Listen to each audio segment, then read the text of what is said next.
We're not just talking about it, we're doing it. And that's what people see.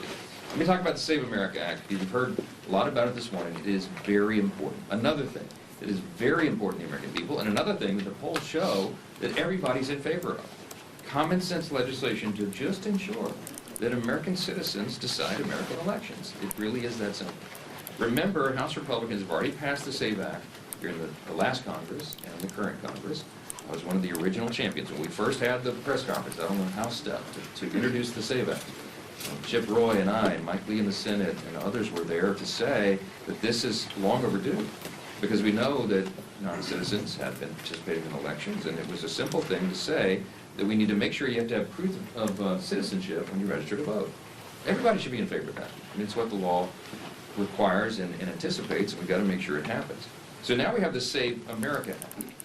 It's identical legislation as the SAVE Act on the proof of citizenship, but as you heard, now voters would have to display a valid ID to participate in federal elections. Again, a no-brainer. So in other words, it simply requires you are who you say you are in order to vote. And if that sounds like a no-brainer, it's because it is. The question is often asked by pollsters, and the polling consistently shows 80 to 90% of Americans believe that proof of citizenship and proof of a valid ID should be required to vote.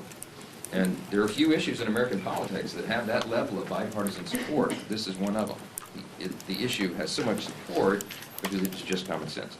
Americans need an ID to drive, to open a bank account, to buy cold medicine, to file government assistance.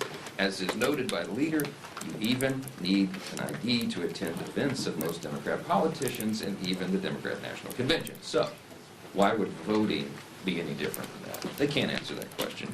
And so they come up with all these crazy excuses of why they can't support it. They've attempted so many arguments to oppose the passage of this simple legislation. First, they argued that we were too close to a federal election to make changes to voting procedures. That was last Congress, and of course that was nonsense. Then they argued that non-citizens and unregistered individuals don't actually vote. And then we proved that they did, and so then they changed their argument again. Then they argued that the SAVE Act disenfranchises married women who would have to change their last names. That was actually, you remember, that was a whole line of argument. And now, this is their current argument, now Democrats are saying breathlessly, the SAVE Act would result in voter suppression and voter disenfranchisement. It's nonsense.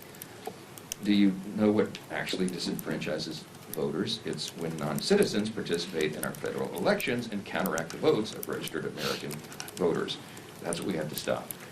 Democrats have gone so far as to call this the return of Jim Crow laws. That's what you heard Chuck Schumer say, and he just has no shame. It's not the first time Schumer said this. Now, just think of the history of it. In 2021, when Georgia state legislators, they did it in the state, they passed the election integrity legislation, Chuck Schumer came out, many national Democrats, they called it Jim Crow 2.0. I mean, he did that thing with his hands and pounded the podium. Okay, well, here's what really happened. Georgia experienced record turnout in the 2022 election after the reform, particularly among minority groups. And in fact, the poll commission by the University of Georgia after the election, they went to ask people how they felt about that election and how it was conducted. And they talked to black voters. And the respondents to the poll said, they said, did you have a poor experience in the election? And guess how many black voters in Georgia said after their forms they had a poor experience? 0. Literally, no one said that. Not only were their arguments blatant fear-mongering, Chuck Schumer and everybody, they were dead wrong, too. And speaking of Georgia, Leader Scalise noted that John Ossoff, Senator Ossoff, had his big event there, and he said that the SAVE Act, quote, is a bad faith bill cynically intended to disenfranchise millions of eligible voters, unquote. That's what Senator Ossoff said. But of course, at the event where he said that, he required photo ID to attend. Okay, so Democrats want to verify your identity to attend their campaign rallies, but not to participate in the elections they're running in.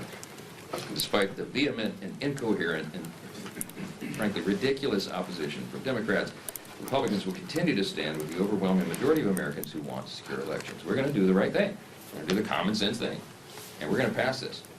And you'll see that reflected on Wednesday when we do that very thing. Save America Act is aptly named. It will do what we say, and that is the recurring theme around here as well. Take a few questions.